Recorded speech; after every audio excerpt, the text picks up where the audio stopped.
Hello, ladies and gentlemen, and welcome back to another episode of Pipe Bomb Sessions. Thanks for tuning in, as always, guys.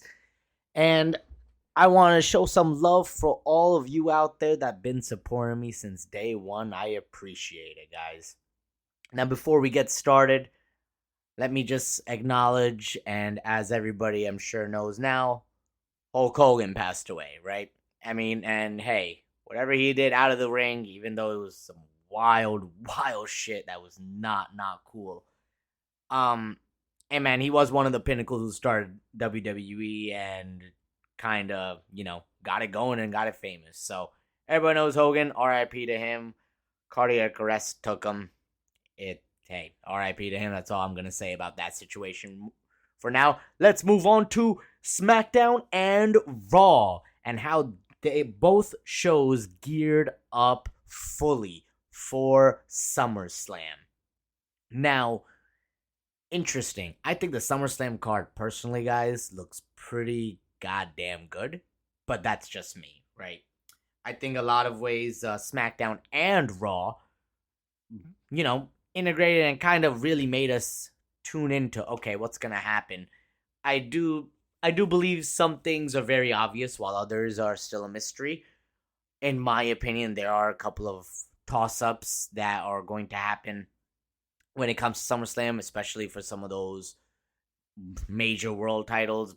And I do think it's both on the women's and the men's side a little bit. Yeah, I do believe that there's going to be a lot more going on at SummerSlam that we expect and predict, at least in my view, right?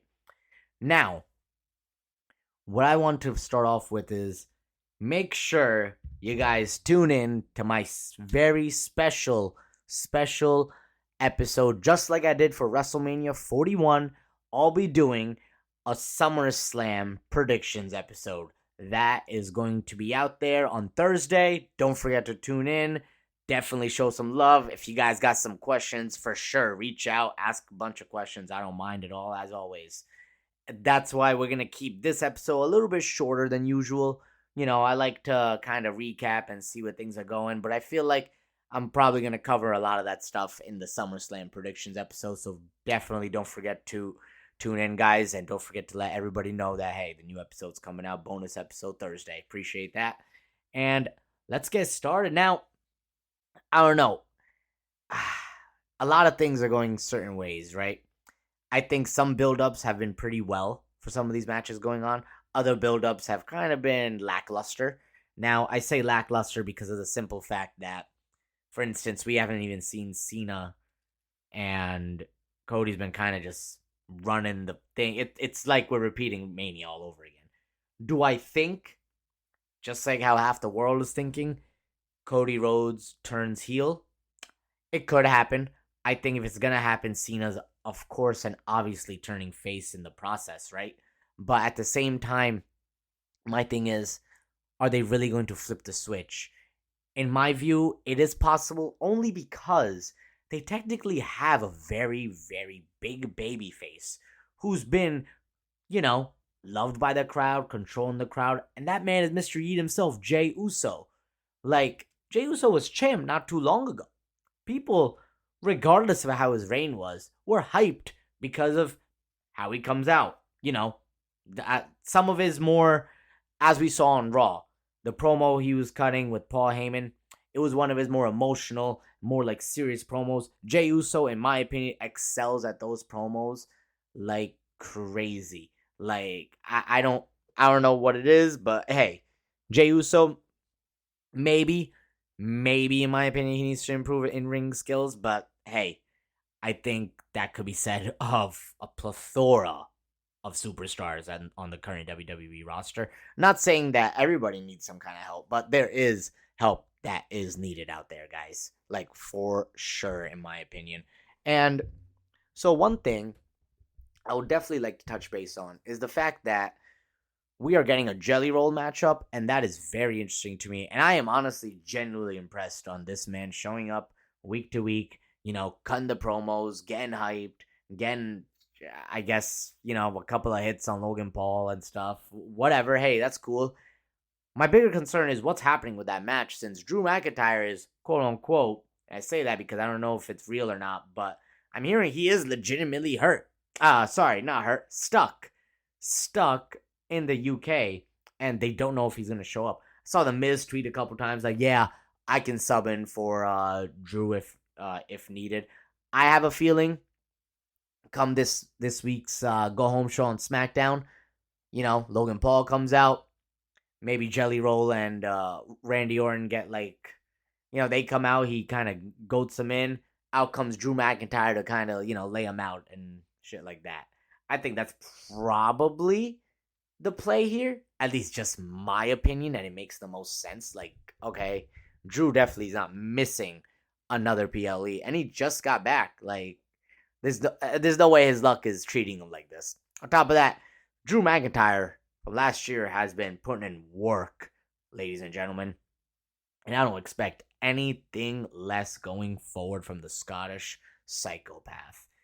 I do think the women's tag title match is going to be a good one. Personally, I said this months ago that they should have teamed up.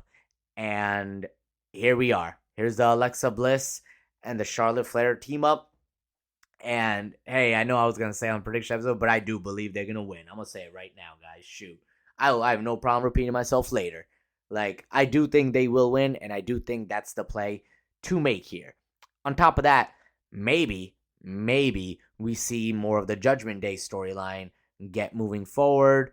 Let's just see how things go, right? Now, something else that, in my opinion, is really a toss-up, and just, actually, I just feel like the whole Rollins knee injury situation really messed up a lot of WWE's plans recently. And that's like, I'm not going to say hurting them, because the SummerSlam card for both nights does look well.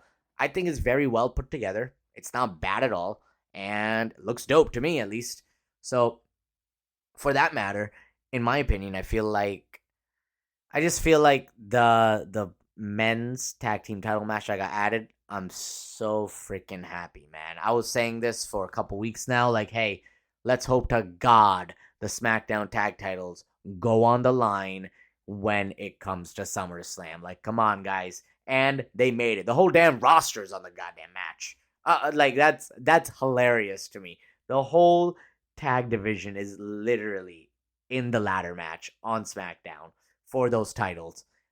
I think it's just gonna be a mayhem type of match, and it's gonna be lit. I'm not opposed to it at all.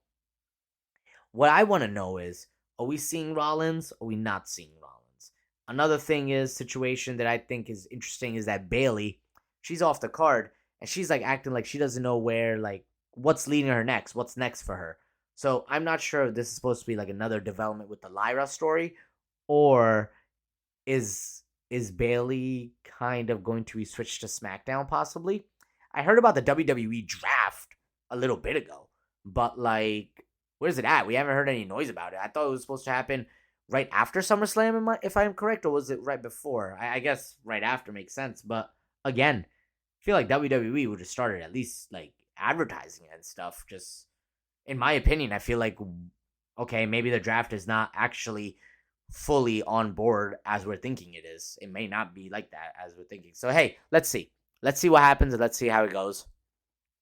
Now, a segment that I think could have been a little bit more hard hitting, and I mean, hey, it was still really good from this week at least, but last week the Gunther CM Punk promo, I was like, yo, you guys just saying each other's lines to you, right? This week they had another big promo. I do think it was greatly improved, and it was really like just kind of letting both them loose, which was really dope and nice to see, especially because we know Punk can cut the promos. And in my opinion, a lot of people are not Gunther fans, but hey, I think he could cut a pretty decent promo as well. We all know his in-ring ability is immaculate, so I have no problem with that. And let's just say if Gunther wins, then I would like to see an Ilya matchup. However, if Punk wins, I just don't know where it's going to lead. I feel like Gunther just has more to do right now as champion versus Punk. But, well, I guess we'll touch base on that on the bonus episode, huh, won't we? Now, one thing I would like to touch base on is the fact that now I heard from the WWE Unreal series that the original plan for WrestleMania 41 was quite different, guys. And damn, if I start naming you guys some of these things I'm seeing here, that's insane. Like, all right, first and foremost, we were gonna have a U.S. ladder match for the U.S. men's title. We were gonna have an IC ladder match for the IC men's title. Okay, those in itself are great. And Rey Mysterio versus Gable, which we know that because of Mysterio being hurt, that kind of messed their plans up in that sense. Fine, whatever, right? We have a 10-man mixed tag team match with the Wyatt Six versus the Judgment Day. Again, that was not going to be bad in my opinion. Jade Cargill versus Nia Jax for the WWE Women's title. I mean, hey, I guess why not, right? In that sense, I'm not really sure on how that would have came about, but I guess if Nia was still champ and Jade was going, and then Jade would have kind of been like that. The women's tag champions, that was an interesting match. It would have been the Kabuki Warriors. Oh, I'm sorry, not the Kabuki Warriors. Asuka, one out of the Kabuki Warriors, and Io Sky versus Becky Lynch and Charlotte Flair. Yes, I love that Io Sky was the women's champ going into Mania. However, I will admit, because of how WWE booked her, which is basically they didn't book her after the fact, was quite disappointing. I think Io Sky is great. She has all the crowd behind her and the hype, of course. So, like, I was just hoping that she would have had a better reign. Anyways, that would have been another good tag team match. It was going to be AJ Styles, Logan Paul, and Braun Breaker versus Drew McIntyre. And if I'm reading this correct, it says Stone Cold was going to be the special guest referee. I can only imagine what was supposed to happen for that matchup, because that is very interesting to me. And again, good matchup. Another good matchup that may have even taken the night as like match of the night. Dirty Dom versus Bad Bunny was scheduled on this thing, guys. Are you kidding me right now? I definitely did not see that one coming, and that would have been lit. Of course, because before KO's unfortunate injury, and again, rest well, KO. Hope to see you soon. Man, shoot, missing you out there. It would have been him versus Randy Orton. Of course, we know the story was there, and that was going to be an awesome matchup anyways. The women's world title match was scheduled to be Rhea Ripley against Bianca Belair. That is wild to me. I definitely did not see that one coming. And then the World Heavyweight title was going to be CM Punk versus Gunther. So Punk was going to go after Gunther straight up at Mania. I know it's happening now on the next biggest PLE in SummerSlam, but wow, I think that's pretty big. And I guess a lot of injury, a lot of just different stories kind of changed things around. We were going to, of course, have then Roman Reigns versus Seth Rollins, which another chapter in that storied rivalry, of course. And the only matchup that we know for sure that was going to happen was Cody Rhodes versus John Cena for the WWE Undisputed title. If you ask me, guys, that lineup right there is awesome versus what we did actually get come WrestleMania 41 time. I just don't understand. What were we doing here? I don't get it. In my honest opinion, I'm just a little bit confused on the fact that, okay, I guess we got what we got, but I feel like a little bit more effort could have been put into some of the replacements. I feel like the ladder matches could have still happened. I mean, there was nothing wrong with having both the IC and the US title matches and ladder matches involved. I don't think that was a bad idea whatsoever. Just very confused why WWE just didn't capitalize on it. I mean, yes, WrestleMania 41 in Vegas just had a different aura. Yes, I understand. WrestleMania 40 is going to be extremely hard, if ever replicated, just because of the hype and everything and all that were involved in that storyline. However, it still was, like, a little underwhelming. I will say that. I usually don't like to say, like, things are going totally bad, but it did seem like it was a little underwhelming. I wish it was a little bit better. But hey, let's definitely keep tuning into this WWE Unreal series. we're doing some pretty crazy things. I'm pretty sure I saw somewhere that The Rock was telling Triple H backstage, like, yeah, like one idea was maybe Cody turns down the final boss's offer, and then he uses his power to book Cody in a title matchup with KO immediately, and KO wins the undisputed title. That would be very, very interesting. I did like the fact that at least for me, I saw that CM Punk, he actually wrote the finish of the Elimination Chamber matchup where, Punk got stomped and then Cena took advantage, put him in the STF, and then boom, passed out and all that stuff. So, that all those things are pretty surprising to me. I still think it would be cool and dope. However, I I have big hopes for this SummerSlam. I do think SummerSlam for this year is going to be big.